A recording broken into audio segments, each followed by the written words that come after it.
देखिए अब आगे जो है ना लीवर पर स्टडी करना हम लोग को। लीवर पहली बात तो है कि शरीर की सबसे बड़ी ग्रंथि है और दाहिनी ओर लीवर है, 1.5 किलो का लीवर है।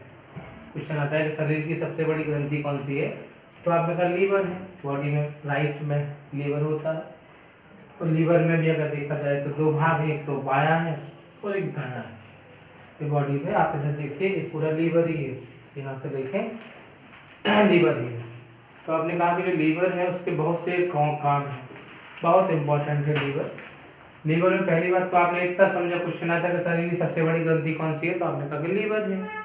दूसरी बात यह आता है कि लीवर में कि वर्क क्या है, कार्य क्या है, तो आपने कहा पहली बात तो कार्बोहाइड्रेट जो है वसा है और प्रोटीन का उपापचय, मतलब मेटाबॉलिज्म करना। इसका काम क्या है लीवर का, कार्बोहाइड्रेट है, वसा है, प्रोटीन है, इसका उपापचय कौन करेगा, तो लीवर करेगा। सेकेंडरी जो ब्लड में अतिरिक्त ग्लूकोज है, जैसे आप जानते हैं कि ब्लड में ग्लूकोज की मात्रा कितनी है, तो आपने कहा था कि सर 100 ml में कितना है, तो आपने कहा 80 से लेकर 160 मिलीग्राम है, मैंने आपको बताया था। तो 80 से 160 मिलीग्राम जो है ग्लूकोज रहता है। अब आपने कहा कि सर हम लोग जब खाना खाते हैं तो खाना जब खाएंगे तो पहले मुख में जाएगा, फिर ग्रास नली में जाएगा, फिर आमाशय में जाएगा, फिर छोटी आंत में जाएगा, फिर इसके बाद में छोटी आंत के इलियम में जाएगा, इलियम से जो है ना ब्लड में मिल जाएगा।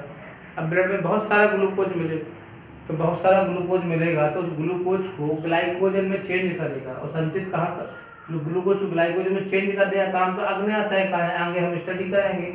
लेकिन वो संचित कहाँ पे हो रहा है, तो लीवर में हो रहा है। ध्यान रखना, ग्लूकोज ग्लाइकोजन के रूप में, ग्लाइकोजन आपने पढ़ा था, ग्लूकोज 1 रुपये है, ग्लाइकोजन 1000 रुपये है।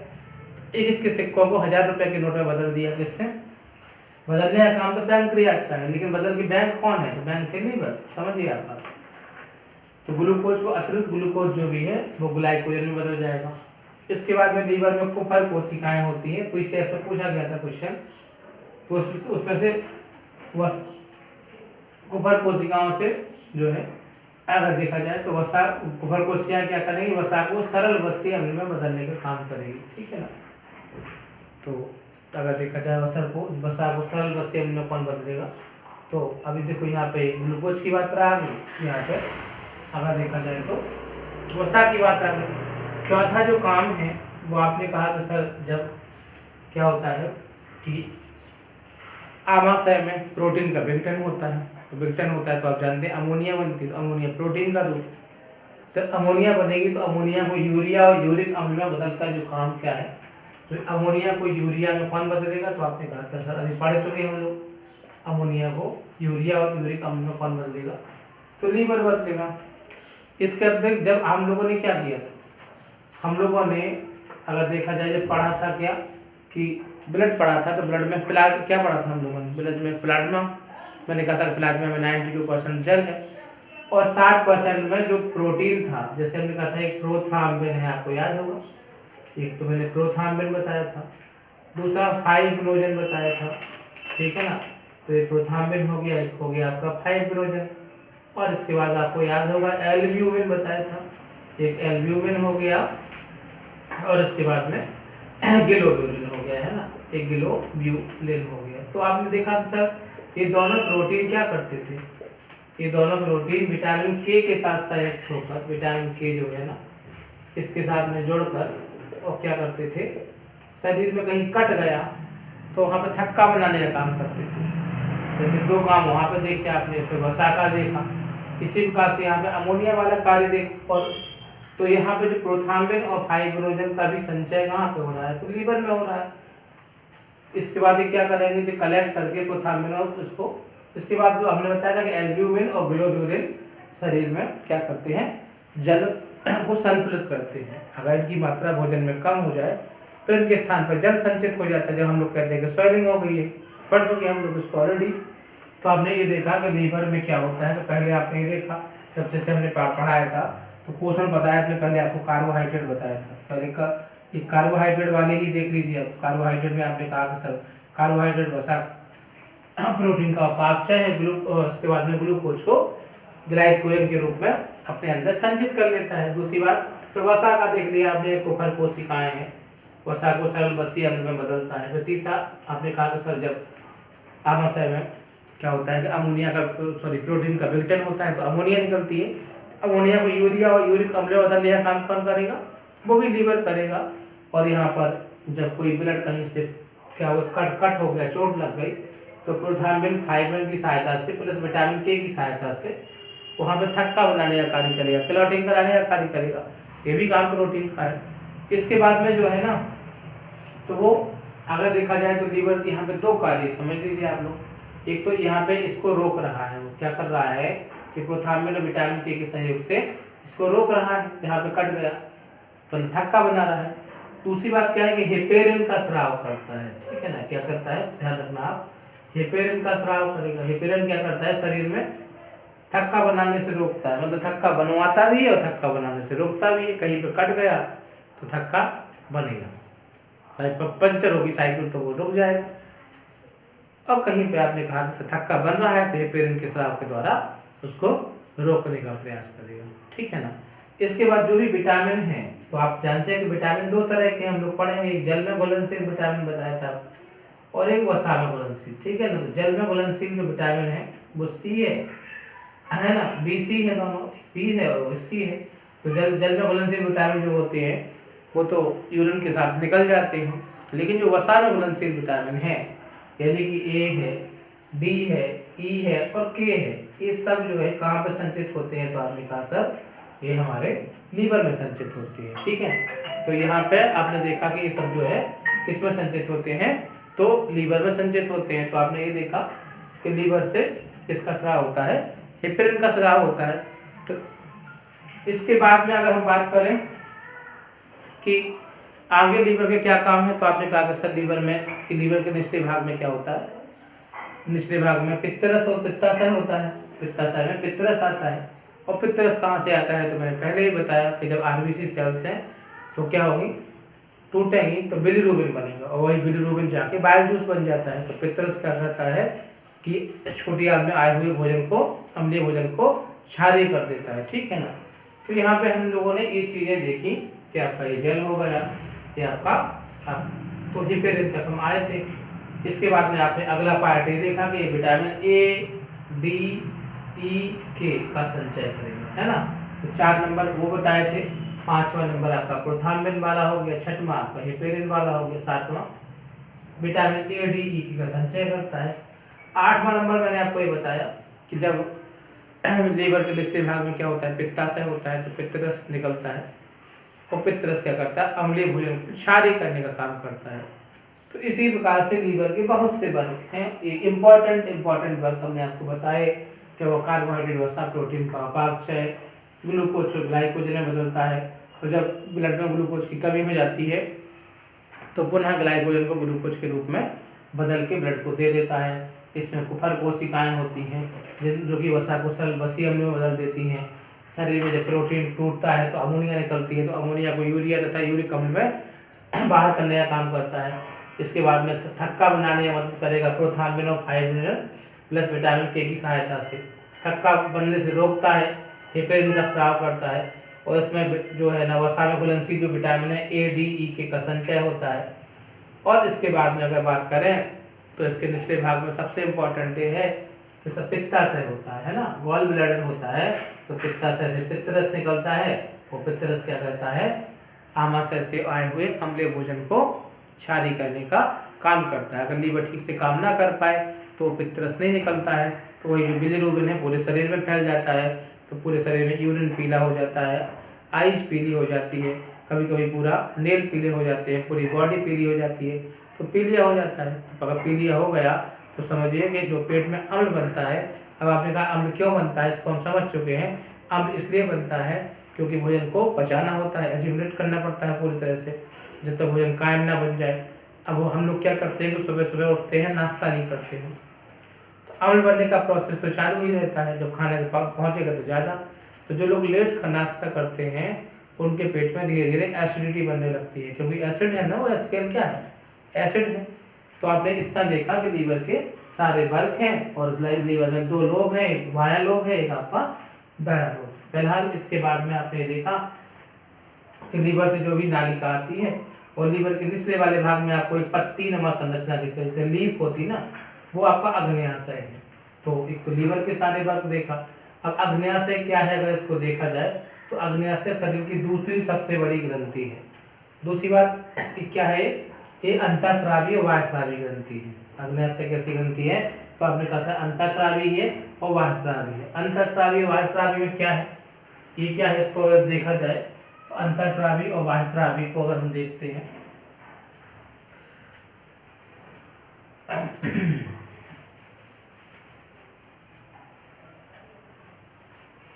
तो आपने कहा कि जो ग्रंथियां हैं ये ग्लैंड्स है,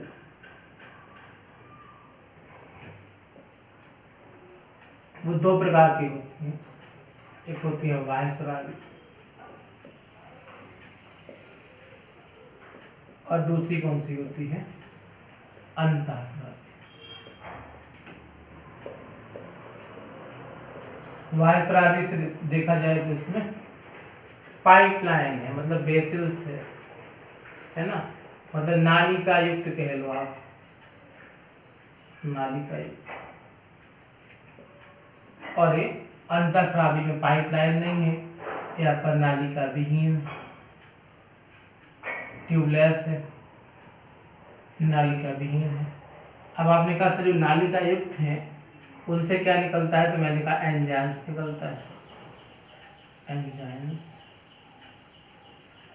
और मैंने कहा कि आपका जो नालिका विहीन है इससे क्या निकलता है, तो आपने कहा हार्मोन्स निकलता है, ठीक है, हार्मोन्स। अब आपने कहा सर एंजाइम्स क्या करता है, तो मैंने कहा एंजाइम्स खाना को पचाने में मदद करता है, ठीक है ना। जैसे मुख में लार ग्रंथियां हैं, गले में श्लेष्म ग्रंथियां हैं, पेट में जठर ग्रंथियां हैं, इसी प्रकार से अश्रु ग्रंथियां हैं, टीएस ग्लैंड है, श्वेत ग्रंथियां हैं, दुग्ध ग्रंथियां होती हैं। तो वो सब जो ग्रंथियां हैं वो सब क्या है, इंडोक्राइन है। मतलब अगर देखा जाए तो ये जो है ना, सॉरी बाह्यस्रावी है, और जो इंडोक्राइन है अंतःस्रावी है वो एक्सोक्राइन है। तो वो नालिका विहीन है, तो इनसे निकलेगा हार्मोन्स। तो हार्मोन्स जो निकलेगा वो सीधे ब्लड में बनता है, जैसे इंसुलिन हार्मोन्स है ना। आपने कहा कि अंतःस्रावी ग्रंथि में पीयूष ग्रंथि का नाम सुना होगा आपने, थायराइड का नाम सुना है, पैराथायराइड का नाम सुना है, अधिवृक्क का नाम सुना है, जनन का नाम सुना है। तो ये सब ग्रंथियां अंतःस्रावी हैं। और बाकी जो ग्रंथियां हैं तो आपने कहा कि सर लार ग्रंथियां हैं, श्लेष्म ग्रंथियां हैं, जठर ग्रंथियां हैं, श्वेत ग्रंथियां हैं, दुग्ध ग्रंथियां हैं, टीएस ग्लैंड है, वो सब कैसी हैं आपकी, तो उसमें नालिका है, बाह्यस्रावी है। अब इसमें जो पैंक्रियाज खासियत ये है कि एक अंतःस्रावी है और बाह्यस्रावी है। मतलब इस ग्रंथि को के हिसाब से ये मिश्रित ग्रंथि है। कौन सा ग्रंथि हो जाएगा आपका, ये मिश्रित ग्रंथि हो जाएगा आपका, अंतःस्रावी भी है और बाह्यस्रावी है। तो इसको दैट मींस एंडोक्राइन भी कहते हैं और एक्सोक्राइन भी कहते हैं। ये हो गया एंडोक्राइन और ये क्या हो गया आपका एक्सोक्राइन। अब इंडोक्राइन में क्या है, तो बहुत इंपॉर्टेंट, इंडोक्राइन से जो निकल रहा है वो वही इंडोक्राइन का रूप है। देखिए अग्न्याशय जो है ना, तो शरीर की पहली बात तो ये समझना है कि दूसरी सबसे बड़ी ग्रंथि है, नंबर फर्स्ट तो ये। दूसरी बात क्या है कि इंडोक्राइन जो इसका एक पार्ट है, दूसरा एक्सोक्राइन है। तो इंडोक्राइन में वही एक जो कोशिकाओं का ग्रुप है इन्हें कहते हैं लैंगर-हैंस की दीपिकाएं। ये क्वेश्चन पीसीएस में भी पूछा गया है, आईएएस में भी पूछा गया है। क्वेश्चन ये पूछा गया था कि लैंगर-हैंस की दीपिकाएं कहाँ स्थित हैं। उसमें कहा गया कि प्रशांत महासागर के, अटलांटिक महासागर के, हिंद महासागर के आग्नेयाशय है। तो लोगों ने समझा कि द्वीप है तो दीपिकाएं हैं तो प्रशांत में होगी। तो जो पढ़ा नहीं था वो बड़ा कंफ्यूज हो गया इसमें। वास्तव में ये जो आग्नेयाशय लैंगर-हैंस की दीपिकाएं हैं, आइसलेट ऑफ लैंगर-हैंस कहते हैं इसमें, वो किसमें है, हमारे आग्नेयाशय। और इनसे ही 3 तरह के हार्मोन्स निकलते हैं। तो इनकी जो कोशिकाएं हैं वो 3 प्रकार की, एक तो अल्फा कोशिकाएं, दूसरा बीटा कोशिकाएं, तीसरा गामा कोशिकाएं। बहुत इंपॉर्टेंट है बीटा कोशिका, क्योंकि बीटा कोशिकाओं से निकलता है इंसुलिन हार्मोन्स, ठीक है ना। तो क्वेश्चन आता है कि इंसुलिन हार्मोन्स का स्राव कहाँ से होता है, तो आपने कहा आग्नेयाशय से। आग्नेयाशय के किस भाग से, तो एंडोक्राइन से। और इसके बाद में किससे, तो आपने कहा बीटा कोशिकाओं से। अब इंसुलिन क्या करता है कि ब्लड में ग्लूकोज की मात्रा को नियंत्रित करता है। सीधी सी बात है कि जो ग्लूकोज है, जब वो इंसुलिन है वो ग्लूकोज इंसुलिन के द्वारा ही पचेगा। अब प्रॉब्लम क्या है कि जब इंसुलिन का स्राव कम हो जाता है बीटा कोशिकाओं में, तो होता क्या, जब इंसुलिन का स्राव कम हो जाता है तो ग्लूकोज जो है पच नहीं पाता है, तो ग्लूकोज किससे यूरिन के रूप में बाहर निकलता है। मतलब सीधी सी बात है कि व्यक्ति को डायबिटीज नामक बीमारी हो जाती है। दूसरी बात, इसमें जो अल्फा कोशिकाएं हैं वो ग्लूकेगॉन निकलता है, और ये ग्लूकेगॉन क्या करता है, तो इसका एक मुख्य कार्य ये है कि हमने आपको बताया था कि जब हम भोजन करते हैं तो ब्लड में ग्लूकोज बनेगा, और जब ज़्यादा ग्लूकोज होगा तो उस ज़्यादा ग्लूकोज को सीधा लीवर में ले जाएगा, इसके रूप में ग्लाइकोजन के रूप में। जैसे आप क्या करते हैं कि आपके पास में ज़्यादा पैसा होता है तो आप जाके सीधा बैंक में जमा कर देते हैं। अब जो है ना, अगर अग्न्याशय सही नहीं है, प्रॉब्लम में आ गई है कोशिकाएं, तो अतिरिक्त ग्लूकोज ग्लाइकोजन बैंक में पैसा जमा नहीं होगा तो निकाल नहीं पाओगे। होता क्या है कि हम लोग हमेशा तो भोजन करते नहीं हैं, 2 टाइम भोजन करते हैं, कोई 3 टाइम करता है, कोई हो सकता है 4 टाइम करता हो, या कोई दिन भर भी खा सकता है, वैसे ऐसा देखा नहीं है। तो जब आप भोजन करते हैं तो भोजन जब जाएगा तो मुख में जाएगा, आमाशय सॉरी ग्रास नली में जाएगा, आमाशय में जाएगा, छोटी आंत में जाएगा, छोटी आंत से ब्लड में जाएगा, तो ब्लड में जाएगा तो ज़्यादा पैसा आ गया, ज़्यादा हो गया तो बैंक में जमा, मतलब ग्लूकोज ग्लाइकोजन के रूप में जमा, और जब कम हो गया तो बैंक से निकाल के आ गया ग्लाइकोजन से ग्लूकोज में। जब भोजन करते हैं हम लोग तो क्या होता है, जब ब्लड में, हमने कहा आपको भूख कब लगती है, तो आपने कहा भूख से तब लगती है जब ब्लड में ग्लूकोज की मात्रा कम हो जाती है, तब भूख लगने लगती है। अब ग्लूकोज की मात्रा हो गई कम तो भूख लगने लगी, तो इसको संकेत कहाँ गया, हाइपोथैलेमस में। हाइपोथैलेमस ने आमाशय से कहा, आमाशय में क्रमांकन पैदा हो जाता है। तो आपने कहा सर जब भूख लगी तो अब चूंकि हमने तो ये सोचा था कि फास्ट है हमारा, और फास्ट है तो खाना खाएंगे नहीं, दिमाग से बना लिया, लेकिन जब भूख लगेगी तो कुछ समय तक तो भूख लगेगी, आधा घंटा 1 घंटा ब्रेन ने इंतजार किया, वो जब नहीं पूरा हुआ तो तुरंत खबर भेज दी यकृत कि भाई आपके पास जो संचित माल है उसको तोड़ के आप ग्लूकोज में बनाइए। इसका काम किसका है, ग्लूकोगन को। जब ज़्यादा है तो जमा करने का काम किसका है, ग्लूकोगन को। निकालने का काम किसका है, ग्लूकोगन। अब क्या होगा, एक काम फेल हो गया तो ना तो वो जमा होगा और ना निकालोगे, बैंक में नहीं जाना, तो बैंक में जाना तो ज़्यादा होगा तो वो खर्चा होगा, ज़्यादा ग्लूकोज बना तो यूरिन से बाहर निकल गया, कम हुआ तो नहीं मिलना। तो डायबिटीज वाला पेशेंट में जब क्या होता है कि ग्लूकोज की मात्रा कम होती है तो बैंक तो उसका है नहीं, जो कम हो जाएगी तो उसको मूर्छा आ जाएगी, ज़्यादा होगी तो वो बैंक में भी नहीं पहुंचा पाया, तो वो जब ज़्यादा ग्लूकोज लेता तो उसका निकल गया बेकार यूरिन से, मूत्र से, और जब कम हुआ तो वो वहाँ दैट मीन्स वो बैंक का सिस्टम कनेक्शन ही खत्म है। अब बीटा कोशिकाओं में क्या होता है, जो इंसुलिन है वो जाके ग्लूकोज को डाइजेस्ट करेगा, वो भी काम नहीं कर रहा ठीक से, तो गामा भी उसी पर नियंत्रण कर रहा है। कुल मिला के ये समझिए कि जो आपका ग्लूकोज है वो कोशिका, हमने कहा था कि आपका भोजन क्या है, तो आपने कहा सर हमारा भोजन दाल चावल सब्जी रोटी वेज नॉन वेज जो भी है। मैंने कहा कि आपकी कोशिकाओं का भोजन क्या है, तो आपका ग्लूकोज है। अब वो ग्लूकोज को ठीक से अगर देखा जाए, जब वो मिलेगा तब तो कोशिकाएं भोजन कर पाएंगे, ठीक से नहीं मिलेगा। आपकी जो थाली है खाने वाली आ रही है, किसी ने 2 रोटी उठा लिया, किसी ने अब चावल आधे ले लिए, किसी ने अचार उठा लिया, आधी थाली आएगी तो आपको प्रॉपर रूप से सपोर्ट नहीं मिल पाएगा। तो आपको ये देखना कि इसके लिए पूरा रेस्पॉन्सिबल डायबिटीज के लिए कौन है, तो आपका अग्न्याशय। तो अग्न्याशय से जो भी क्वेश्चन बनेगा, पहली बात है शरीर की दूसरी सबसे बड़ी ग्रंथि है, दूसरी बात क्या है कि विस्तृत है, मतलब इससे अगर देखा जाए तो इंसुलिन भी स्राव होगा, और इसके बाद में और इसके बाद में एंजाइम्स। तो अग्न्याशय में जो एक्सोक्राइन होता है, वायुस्रावी होती है, इसमें नालिका है, ट्यूब है, तो उन जो आपका ट्यूब है तो उन जो कोशिकाएं हैं वो अग्न्याशय रस निकलता है इससे। तो अग्न्याशय रस क्वेश्चन आता है, इसका pH 7.5 से 8.3 है, और जो अग्न्याशय रस तो वो क्वेश्चन ये भी आया हुआ है किन कोशिकाओं से, तो एसिनस कोशिकाएं इनको स्राव करती हैं। सिक्रेशन कौन करेगा, तो एसिनस कोशिकाएं करती हैं अग्न्याशय रस का। इसके बाद में इसे पूर्ण पाचक रस भी कहा जाता है, क्योंकि इसमें माल्टेज, एमाइलेज, लाइपेज, ट्रिप्सिन जितने भी हैं मैक्सिमम जो है एंजाइम्स है। माल्टेज और एमाइलेज क्या करता है, कार्बोहाइड्रेट को तोड़ेगा, ठीक है ना, और लाइपेज क्या करता है, तो वसा को तोड़ेगा, लाइपेज वसा को तोड़ने वाला हार्मोन एंजाइम्स है। और ट्रिप्सिन कौन करेगा, तो प्रोटीन को तोड़ेगा। तो यहाँ पे आपका क्या हो रहा है, भोजन को टूट भी रहा है, और यहाँ पे प्रॉपर ये चीज। तो यहाँ से क्वेश्चन बहुत आता है, लैंगरहंस की दीपिकाएं कहाँ पे हैं, बीटा कोशिकाएं क्या करती हैं, अल्फा कोशिकाएं क्या करती हैं, गामा कोशिकाएं क्या करती हैं। तो जो भी हम लोग भोजन करते हैं, अभी भोजन करेंगे तो आपने कहा भोजन करते हैं तो भोजन पहले मुख में जाएगा, फिर ग्रास नली में जाएगा, फिर आमाशय में जाएगा, फिर छोटी आंत में जाएगा। और छोटी आंत में जब भोजन ठीक से पच जाए, जैसे वो पाकचय तो उपापचय वास्तव में उपचय प्लस अपचय है, मतलब कैटाबॉलिज्म प्लस मेटाबॉलिज्म बराबर कैटाबॉलिज्म प्लस एनाबॉलिज्म, उपचय अपचय। तो उपचय अपचय में क्या होता है कि आपने कहा उपापचय का काम कौन करवाएगा, तो वो थायराइड ग्रंथि से कौन निकलता है, तो आपने कहा थायरॉक्स से। तो अगर ठीक से उपचय अपचय ना हुआ तो ग्लूकोज ही ना बना, तो भोजन ही बढ़िया आपने बाहर टॉयलेट के रास्ते से, तो आपने कहा उपचय अपचय ना हुआ, वो बात अलग है, ठीक है। तो अगर किसी को क्या हो गया, आपने कहा थायराइड है तो उसका भोजन तो पचा ही नहीं ना। अब कितना थायराइड है, बात ये है ना, 10% है 20% है, जितना होगा उतना नहीं पच रहा है। जो भोजन के तथ्य हैं, जैसे आप जो है भोजन के तथ्य हैं वही नहीं आपको मिल पा रहे, फिर भोजन पच गया, चलो थायराइड आपने दवाई ले ली कोई या नहीं ली, कुछ ना कुछ तो पचा ही अंदर, पच के अंदर गया। अब थायराइड जिसको प्रॉब्लम है उसका आप समझिए कि भोजन ही नहीं पच रहा। जब भोजन नहीं पच रहा तो उसको वीकनेस तो होगी ना, ग्लूकोज ही नहीं बना यहाँ। तो आप जब अगर उपचय अपचय हो गया, कैटाबॉलिज्म एनाबॉलिज्म हो गया, तो क्या बना, इंसुलिन बना, वो बना, क्या बना, ग्लूकोज बना।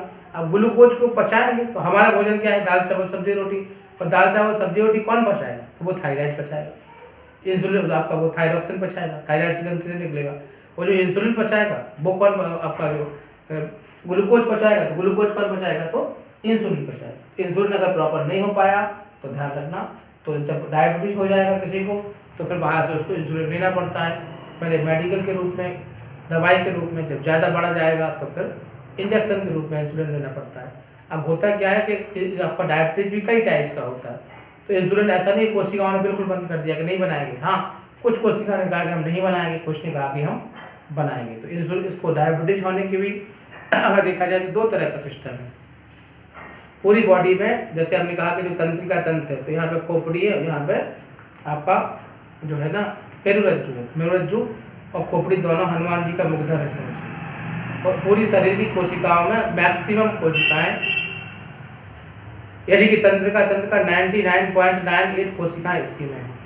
तो सारी कोशिकाएं इसी में, जो भी सोचो समझोगे इसी से सब प्रभावित है सारे। जैसे हमने कहा कि कमरे में 90 लोग बैठे हैं या 99 लोग बैठे हैं, एक ही लोग तो बाहर घूम रहा, तो बाकी का जो घूम रहा है वो एक ही उसमें घूम रहा है, ठीक है। तो अब आपने कहा कि एक कोशिकाएं प्रभावित होंगी तो सारी कोशिकाएं प्रभावित होंगी, सिंपल सी बात है।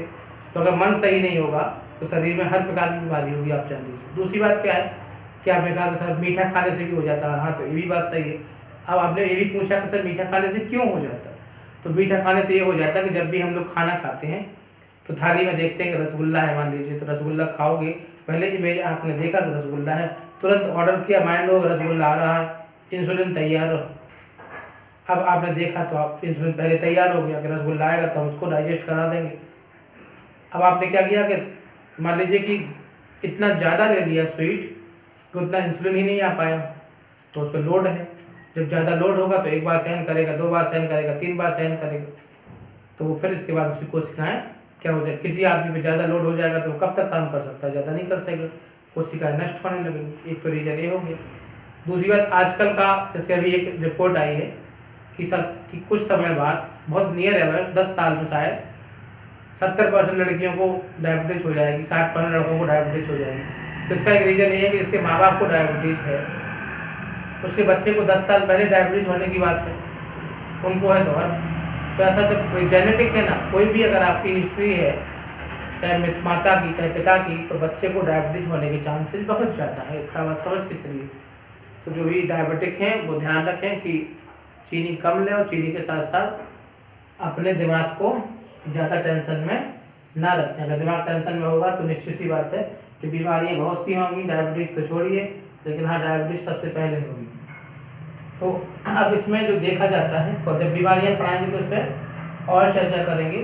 तो हम लोगों ने यहाँ पे ये देखा, मेन बात ये है कि जो छोटी आंत है, तो छोटी आंत में जो आगे का भाग है इलियम, तो इलियम में जो है ना आपका आमाशय से और इसके बाद में अग्न्याशय से जो कुछ होगा वो इतना प्रोसेसिंग होके आएगा, आमाशय से भी होके आएगा और आग्नेयाशय से भी होके आएगा, ठीक है।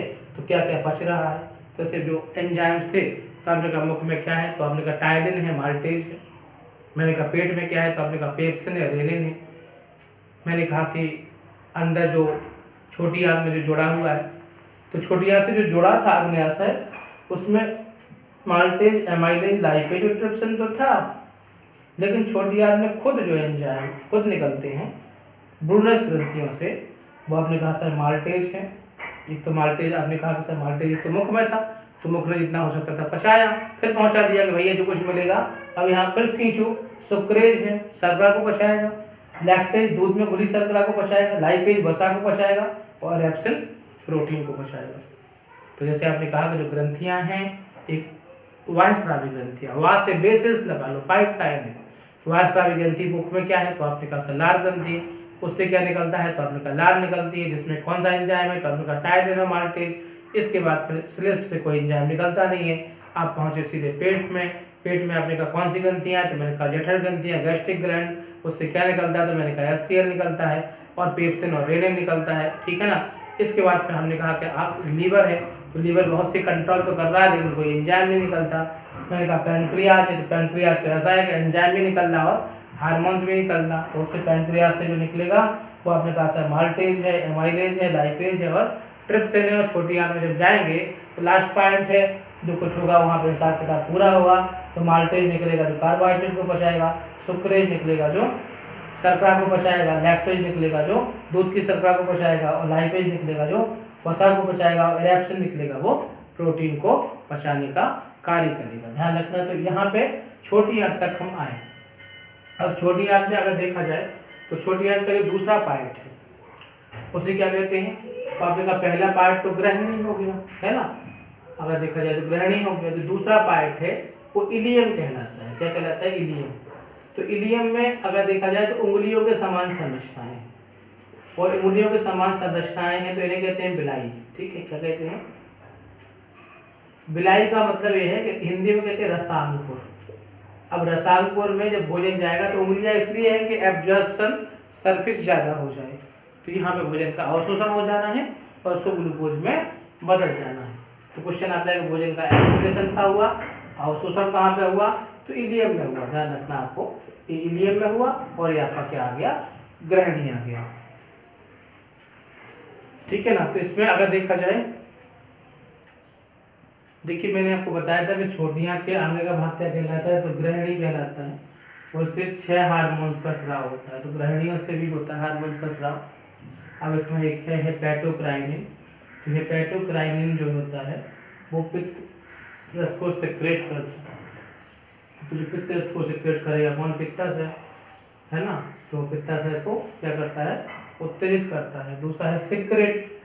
तो आपने कहा जो सिक्रेटिन है वो अग्न्याशय रस को स्रावित करने के लिए, पित्त रस किसमें होता है, तो आपने कहा लीवर के निचले भाग में होता है, लेकिन अग्न्याशय रस जो होता है उसको स्रावित करने के लिए उत्तेजित कौन करेगा, तो सिक्रेटिन करेगा। इसके बाद में पैंक्रियोजाइनिन होता है, वो पैंक्रियाज तो अग्न्याशय कहलाता है, वो भी अग्न्याशय रस को स्रावित करने के लिए उत्तेजित करता है। और फिर इसके बाद में जो चौथा है हार्मोन वो कोलिस्टोकाइनिन है। तो कोलिस्टोकाइनिन जो है पित्त रस, मतलब पित्ताशय से आएगा, वही पित्तरस वाला है, ये भी है पित्तरस वाला। तो पित्ताशय को संकुचित करेगा कोलेस्टोकाइनिन, जिससे वो छोटी आंत में पहुंच जाए, जिससे आप वहां से आया हुआ अम्लीय भोजन क्या हो जाए, क्षारीय हो जाए। और इसके बाद में एंटेरोग्रास्टिन है, तो आमाशय पहुंच जाता है। आमाशय में जठर ग्रंथि है, आपको पता है, जिससे जठर रस निकलता है, इसमें क्या है, एचसीएल है, पेप्सिन है, रेनिन है, तो वो ठीक से सिक्रेट करे। तो वो एंटेरोग्रास्टिन का काम है कि उसको क्या करे, उत्तेजित करे। तो इसके बाद में एंटेरोक्राइनिन होता है, ठीक है ना, वो एंटेरोग्रास्टिन है, एंटेरोक्राइनिन है, वो आंतों की दीवारों को जो है आंती रस जो होता है ना, इंटेस्टाइन जूस जो प्रूनस ग्रंथियां हैं उनको सीक्रेट करने में मदद करता है। तो ये भी क्वेश्चन आता है कि हार्मोन्स कहाँ पे हैं, जैसे हेपेटोक्राइनिन है, सिक्रेटिन है, पैंक्रियोजाइनिन है, कोलिस्टोकाइनिन है, इंटेरोगैस्ट्रिन है और इंटेरोक्राइनिन है। तो ये अलग अलग हार्मोन्स हैं, इनका काम है कि भाई आप एक्टिव हो जाओ, भोजन आया एक्टिव हो जाओ, भोजन फिर आया एक्टिव हो जाओ, और इसके बाद में कोई अम्लीय भोजन आया एक्टिव हो जाओ। तो इनको याद करना भी बहुत जरूरी है। तो छोटी आंत का जितना फंक्शन था 7 मीटर लगभग छोटी आंत होती है बॉडी में, पूरा का पूरा अगर देखा जाए तो आहार नाल तो मैंने आपको बताया कि 33 फुट होती है, मुख से लेके एनस तक तो 33 फुट होती है। तो छोटी आंत में बहुत बड़े बड़े सिस्टम है। अब अगर हम बड़ी आंत की बात करें, लार्ज इंटेस्टाइन, तो बड़ी आंत की अगर देखा जाए तो बड़ी आंत में 2 पार्ट है, एक तो है कोलोन एक क्या है, कोलोन, ठीक है। और एक दूसरा होता है मलाशय, यानी कि रेक्टम, ये हो जाएगा मलाशय। तो जो आपका मलाशय है, तो आपका नाम से ही पता हो रहा है इसमें मल एकत्रित कहाँ पे होगा, तो मलाशय में होगा। तो कोलोन इसका पहला भाग। तो अब जो छोटी आंत तो बड़ी आंत दोनों के बीच में जो एक पार्ट है उसे हम लोग सीकम कहते हैं, ठीक है। और सीकम में अगर देखा जाए तो अपेंडिक्स का नाम आपने सुना होगा। तो अपेंडिक्स अपेंडिक्स क्या है, वो मनुष्य का अवशेषी अंग है। मतलब पहले इंसान का स्वरूप बंदर के रूप में था। बंदर में आपको पता है पूंछ होती थी, तो हमारी पूंछ जो है ना वो सीकम से ही जुड़ी थी। तो क्वेश्चन आता है कि छोटी आंत तो बड़ी आंत के बीच में क्या होता है, तो आपने कहा सीकम होता है। और यही बाल होता है सीकम का, जो कि वापस ना जाने दे इसको, मल को। तो यहाँ पे कोलोन और मलाशय दो भाग है। तो कोलोन और इसके मतलब दैट मीन्स छोटी आंत के बीच में, बड़ी आंत के बीच में एक बाल्ब होता है। तो बाल्ब के द्वारा क्या होता है कि आपने ये देखा कि वो वापस ना पाए। तो आपने बड़ी आंत तक देख लिया। और अब इसमें टोटल टॉपिक आपका कंप्लीट हुआ। अब हाँ, इससे संबंधित जो बीमारियां हैं उनको हमें देखना पड़ेगी। तो पहले मैं 8 तंत्र कराऊंगा, जैसे आज मैंने पाचन तंत्र कंप्लीट किया। इसके बाद में दूसरा तंत्र इसे कहते हैं श्वसन तंत्र, यानी कि रेस्पिरेटरी सिस्टम। तो आपने ये तो देखा कि भोजन जो है हम लोग करते हैं, दाल चावल सब्जी रोटी वेज नॉन वेज, वो कैसे कैसे जाता है और उसके बाद में कैसे वो ग्लूकोज में बदल जाता है, ठीक है ना। वो कैसे ग्लूकोज में बदल जाएगा इसको हम